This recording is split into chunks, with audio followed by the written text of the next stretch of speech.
माता पिता को सताने के जुर्म में बहन ने ऐसा सबक सिखाया। आज इतनी जोरों से बारिश हो रही थी मानो पूरे साल की बारिश आज ही हो जाएगी। एक तो ज्योति को बड़ी मुश्किल से उसका इंडिया आना हो पाया था। कोरोना के कारण देश से बाहर रह रहे लोगों का अपने देश में आना संभव हो पा रहा था। पिछले 3 सालों से वह अपने मायके नहीं आ पाई थी और इस बार जैसे तैसे करके अपने मायके जाना था। आज उसके पापा का जन्मदिन है और उसे अपने पापा को सरप्राइज देना था। ज्योति मौसम को देखकर उदास हो गई और सारी फ्लाइट भी मौसम की वजह से रद्द हो चुकी थी और कार से जाने में 10 से 12 घंटे का वक्त तो लगता है। वह अपने पापा के जन्मदिन पर अब की बार कुछ स्पेशल करना चाहती थी। सुनीता जी और विजेंद्र जी के 2 बच्चे थे, ज्योति और सुरेश। ज्योति अपनी मम्मी पापा की सबसे लाडली थी। अपने मायके को याद करके ज्योति ख्यालों में खो गई। अरे ज्योति बेटा, आज कुछ चटपटा खाने का मन है, ऐसा करो। वह क्या बनाती हो जो झटपट बन जाता है? विजेंद्र जी ऑफिस से लौटने के बाद अपनी बेटी से बोले। अच्छा, अब आपको भी नए जमाने की खाने की लत लग गई है, सुनीता जी मुस्कुराते हुए बोली। ज्योति बेटा देखना, आज चाउमीन कंपटीशन में तुम्हारी मम्मी से मैं ही जीतूंगा। ज्योति बोली, मम्मी पापा आप दोनों बैठिए, मैं बस अभी 2 मिनट में बना कर लाती हूँ। देखते हैं आज आप दोनों में से कौन जीतता है। ज्योति चाउमीन बहुत अच्छा बनाती है। ज्योति बचपन से ही खाना बनाने में एक्सपर्ट थी। पापा आप मम्मी से हमेशा हार जाते हो। अरे बेटा, तुम्हारी मम्मी के लिए तो हम अपना सब कुछ हार जाएं, ये चाउमीन का कंपटीशन क्या चीज़ है। और तीनों खिलखिलाकर हंस दिया करते थे। देखते देखते ज्योति कॉलेज की पढ़ाई करके कंपटीशन की तैयारी में लग गई और उसकी मेहनत रंग लाई और वह बैंक में ऑफिसर बन गई। ज्योति की अरेंज मैरिज हुई।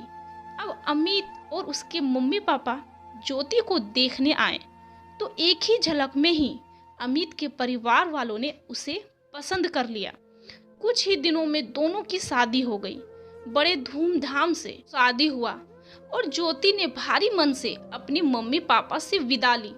इधर ज्योति का उसके ससुराल में जबरदस्त स्वागत हुआ।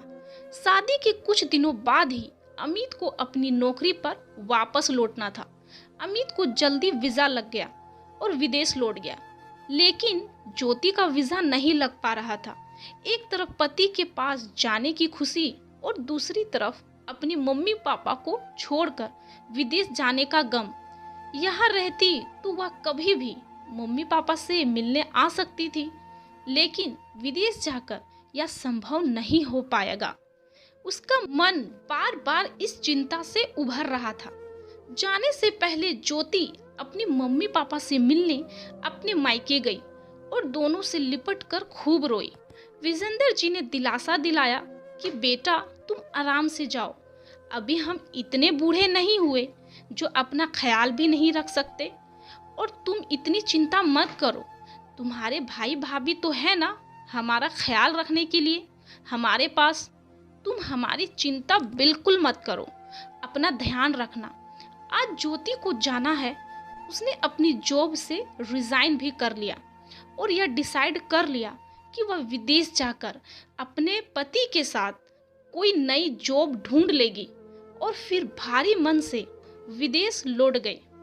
करीब 3 साल हो गए थे उसे अपनी मम्मी पापा से मिले हुए और अब 2 महीनों से वह लगातार उसकी अपनी मम्मी पापा से बात भी नहीं हो पा रही थी। भैया भाभी से पूछो तो हमेशा यही कहते कि मम्मी पापा कुछ दिनों के लिए घूमने गए हैं और ये कह कहकर हमेशा बातों को टाल देते थे। लेकिन ज्योति को मन ही मन बहुत चिंता होती थी, क्योंकि वो लोग हमेशा कोई ना कोई बहाना बना देते थे और कहते थे आप चिंता मत कीजिए दीदी, वह एकदम बिल्कुल अच्छे हैं। सुनकर ज्योति को बड़ी तसल्ली मिलती थी। अरे ज्योति जी कहाँ खो गई? अमित ने उसके सर पर हाथ रखते हुए कहा। चलो गाड़ी आ गई है मैडम, हम मम्मी पापा को सरप्राइज देने इस गाड़ी से ही चलेंगे। ज्योति ने प्यार से अमित को गले लगा लिया। जल्दी करो बाबा, ज्योति बहुत लेट हो गई है। हमने फटाफट गाड़ी ली और चल पड़े। मम्मी पापा के घर। बगल में बैठी ज्योति के अमित चुटकी लेते हुए बोला, क्या बात है मैडम, बड़ी खुश नजर आ रही हैं।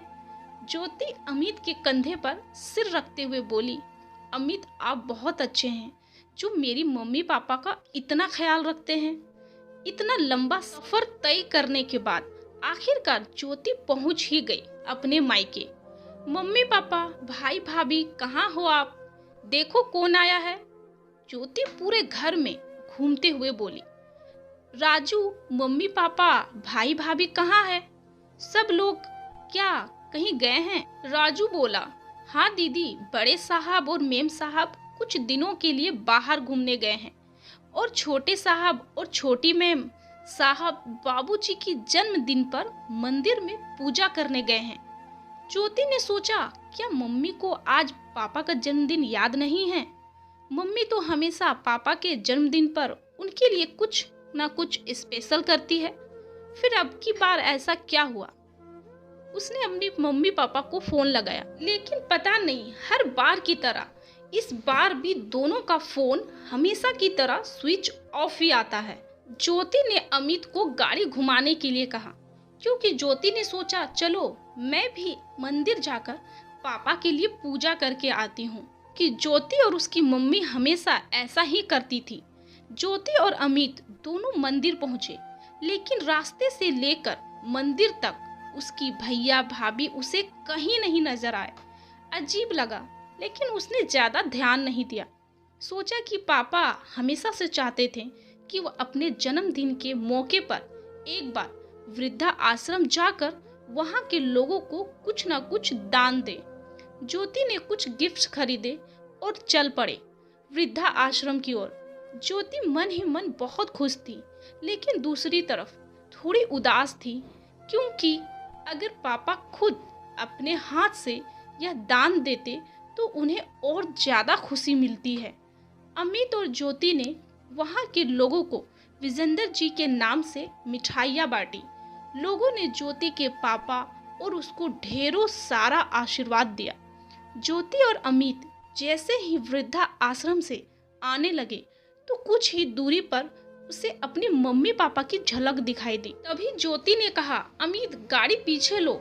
ऐसा लगा जैसे मम्मी पापा रोड के किनारे बैठे देखा।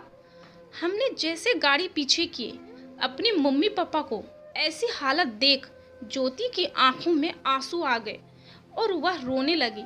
ज्योति की मम्मी पापा मैले मटमैले कपड़ों में सड़क के किनारे बैठे थे और लोगों से खाने के लिए कुछ पैसे और भीख मांग रहे थे।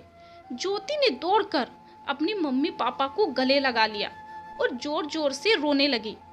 पापा, ये क्या हो गया? आप यहाँ कैसे? राजू तो बता रहा था कि भैया भाभी ने आप दोनों को कुछ दिनों के लिए बाहर घूमने भेजा था। फिर अब दोनों की हालत ये कैसे हो गई? ज्योति की मम्मी पापा ज्योति के गले से लिपटकर जोर जोर से रोने लगे। मम्मी पापा, कुछ तो बताइए, मेरा दिल बैठा जा रहा है। सुनीता जी सिसकते हुए बोली, बेटा अब तुम्हें हम क्या क्या बताएं। बेटा, तुम्हारी शादी के कुछ दिन ही बाद तुम्हारी भाई भाभी ने हमारे साथ बहुत बुरा व्यवहार किया। बेटा, तेरे पापा की रिटायरमेंट होने के बाद तेरी भाभी हमें हर चीज़ के लिए खरी खोटी सुनाती।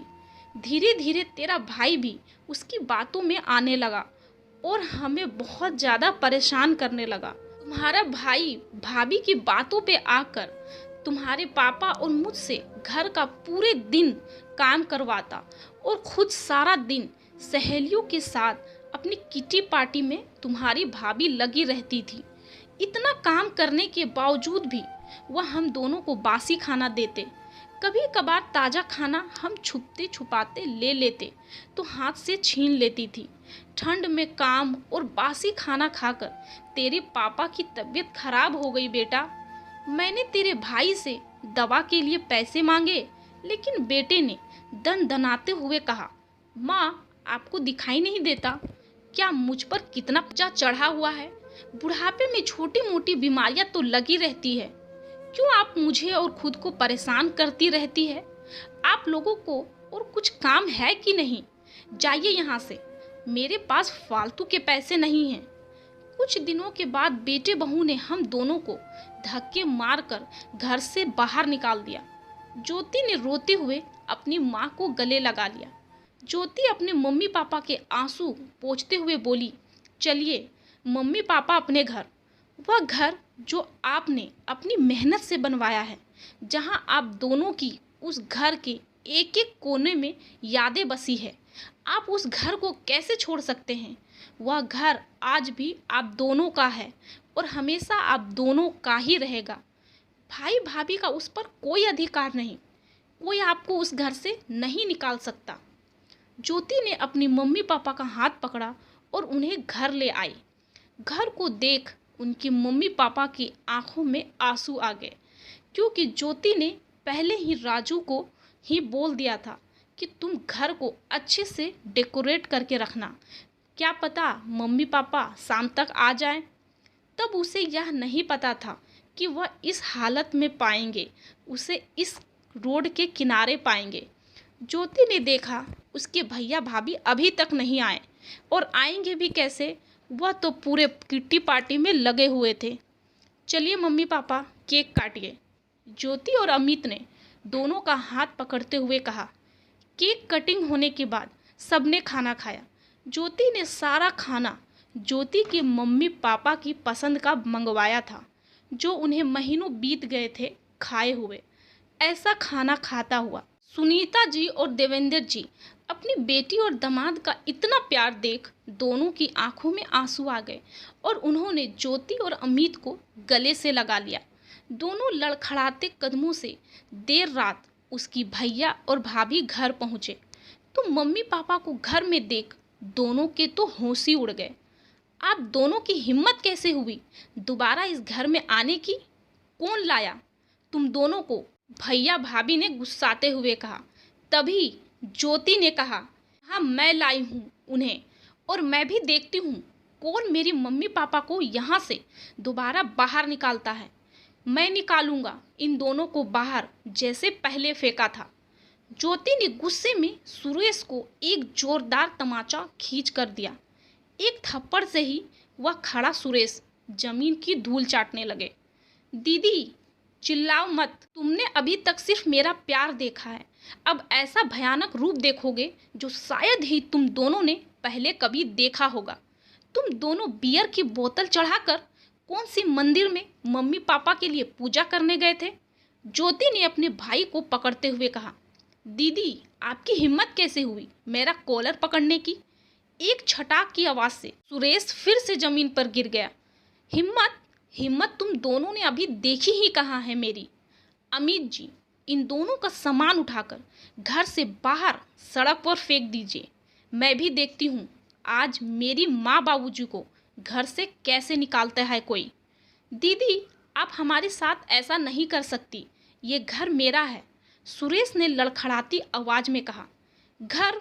कौन से घर की बात कर रहे हो तुम? ये घर अभी भी बाबूजी के नाम पर है, जिन्होंने अपनी मेहनत से खून पसीने की कमाई से बनवाया था। तुम्हें बाबूजी ने अपनी जायदाद से बेदखल कर दिया है। अब तुम्हारा इस घर पर कोई अधिकार नहीं। अपना अपना सामान उठाओ और निकलो यहाँ से। ज्योति ने सुरेश की तरफ कागजात दिखाते हुए कहा, जिसे देख सुरेश के होश ही उड़ गए। सुरेश अपने माता पिता के पैरों में गिरकर माफ़ी मांगने लगा, लेकिन उन्होंने उन दोनों को माफ़ नहीं किया और धक्के मारकर उन दोनों को अमित और ज्योति ने घर से बाहर निकाल दिया। दोस्तों, क्या ज्योति ने ऐसा करके सही किया या गलत? आप अपनी राय हमें कमेंट्स बॉक्स पर जरूर बताएं और वीडियो अच्छी लगी होगी तो मुझे पता है आप इस चैनल को सब्सक्राइब भी जरूर करेंगे। यहाँ तक देखने के लिए धन्यवाद।